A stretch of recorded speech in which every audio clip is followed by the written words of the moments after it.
Guys, good morning. So welcome back to my YouTube channel. This is Motoboy Sean. So mayroon tayo ngayong dinadiagnose na L3 FB HBC. So ang issue nito, hindi raw nagcha-charge, nalulubat yung battery. So ito, sinalangan natin yung battery analyzer. Makikita nyo naman na nagcha-charge yung alternator. So ang una kong nakita nito guys ay sumuka ng battery resolution na to. So mababa na, so hindi makabuild up ng 12 volts.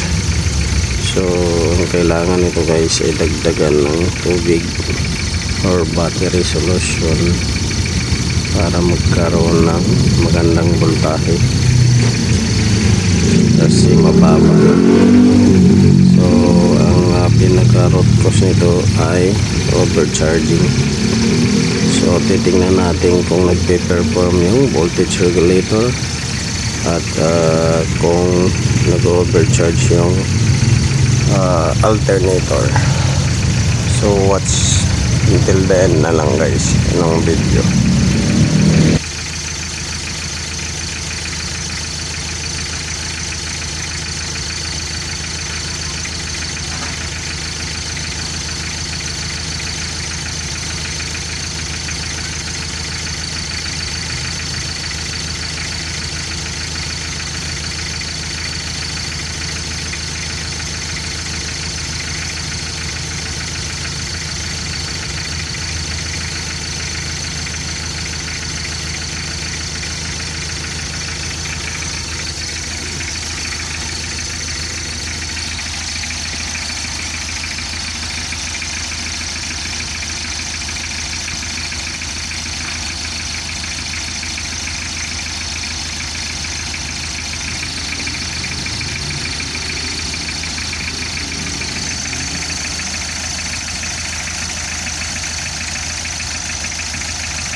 Greater man na siya. May problema na siya kung nagpulo. Ang ako, kinahanglan na siya igawas.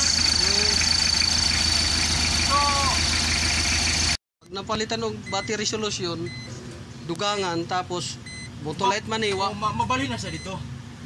Oh, pero imo ni dugangan sa lagi battery. Isa ka mabali na siya dito. Kung pero, under warranty ni na ang warranty card kay madam, pwede pulihan. Dalon sa Motolite, bisa ka sa Motolite, libre man sa ila pa-test na.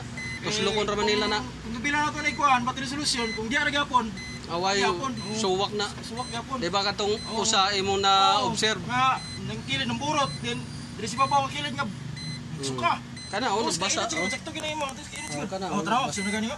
Kilid. Nagbasa. Si gano na lang, si assume na lang. Patawag kay madam karon kay para nga ang kula kulot. Sige ako karon si Asyo. Kay kana kay kinahanglan na gawas na lang siya kay grabe ka init ang kuan diha. Dali ra mag bukal-bukal. Bracket sa